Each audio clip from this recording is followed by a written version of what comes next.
guys, welcome to the Find Yourself Here podcast. My name is Sarah. She is still Nora. And sometimes she goes by Zara. Yes, sorry. My name is Sarah.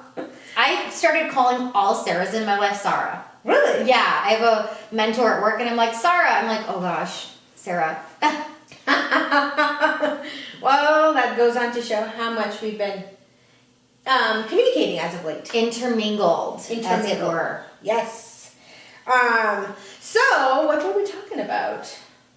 I'm just going to steal the mic over here. Oh, that's okay. I'm a loud person anyway. Sort of a Daisy thing. We talk loudly. I love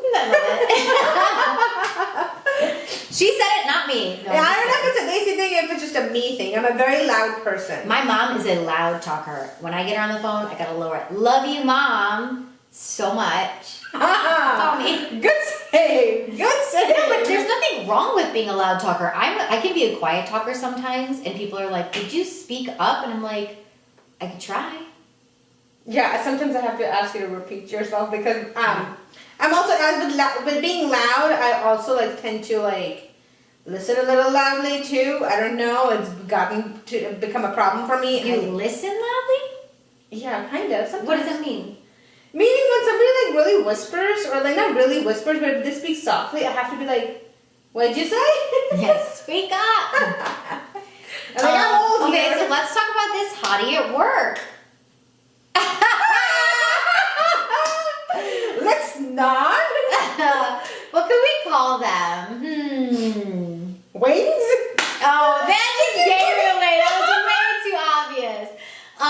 Let's see. Let's call them Leo. Leo. I love a good Leo. So this book is.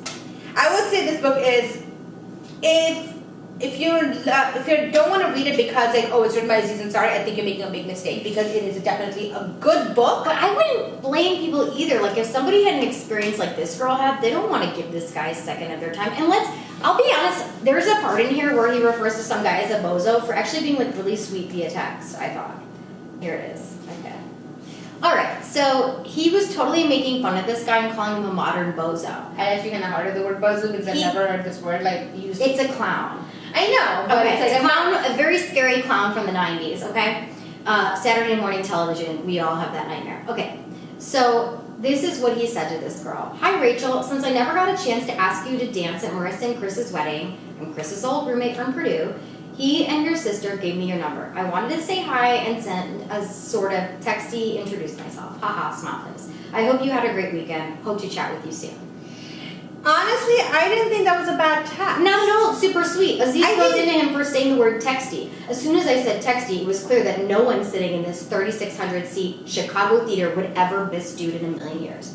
Well, there it is right there. He has a really twisted view about what women like. He thinks he knows what women like and he doesn't. So, he's a loser! So why are we talking about him? Because the book has good topics. Honestly, I think that's what we need our listeners, all 17 of them, we need them to help us find another better book on modern love, but until we find that book, this one is actually. I think the next one that we're going to actually talk about is Jay Shetty's book it's 8 Rules of Love. So I'll say this, the thing that kind of really sort of sucked me into the book was how much dating has changed from the 1950s and the 1960s yes. to what we have now. Dating was based on his research with different psychologists and focus groups that he did. It was literally you met a girl, and it was literally boy meets girl, boy and girl date out and get married and have kids within a year. There was one thing that was within 6 months. And the average age of 19, 20. But again, women weren't going away to college. And I don't even know if a lot of men were going away to college at that time. It was a lot more of a blue-collar workforce. Mm-hmm. It's just very interesting. Not most, but a lot of people just met people that lived on their block. Exactly. That's one thing they talk about a lot. We met in their apartment complex, met on the block. It was somebody in family moms.